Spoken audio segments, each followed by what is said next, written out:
प्राचीन काल में राजा शिवे नामक एक धर्मात्मा राजा थे। वे अपने न्याय, करुणा और प्रजा के प्रति समर्पण के लिए प्रसिद्ध थे। कहते हैं कि वे ऐसा कोई कार्य नहीं करते थे जिससे किसी भी प्राणी को पीड़ा पहुंचे। एक दिन राजा अपने महल में दरबार कर रहे थे।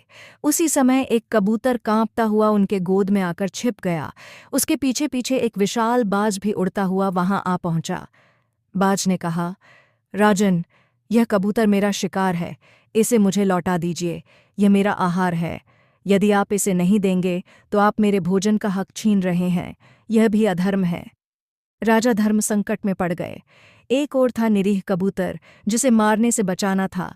दूसरी ओर था बाज, जो अपना प्राकृतिक अधिकार मांग रहा था।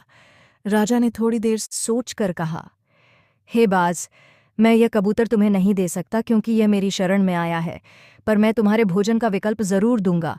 तुम जितना मांस इस कबूतर से प्राप्त कर सकते हो, उतना मांस मैं अपने शरीर से काटकर तुम्हें दूंगा। बाज ने स्वीकार कर लिया। राजा ने एक तराजू मंगवाया, एक पलड़े में कबूतर को रखा और दूसरे में अपना मांस काटकर रखने लगे।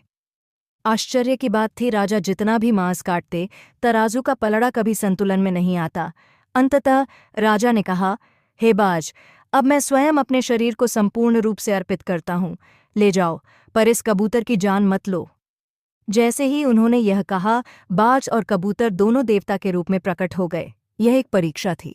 वे बोले, राजन, तुम्हारी करुणा, त्याग और धर्मपालन की भावना अद्वितीय है। तुम सच्चे राजा हो। तुम्हें अमर कीर्ति मिले। इस कथा से सीख, करुणा और त्याग ही सच्चे नेतृत्व के गुण हैं। एक राजा या नेता का सबसे बड़ा धर्म है शरण में आए की रक्षा।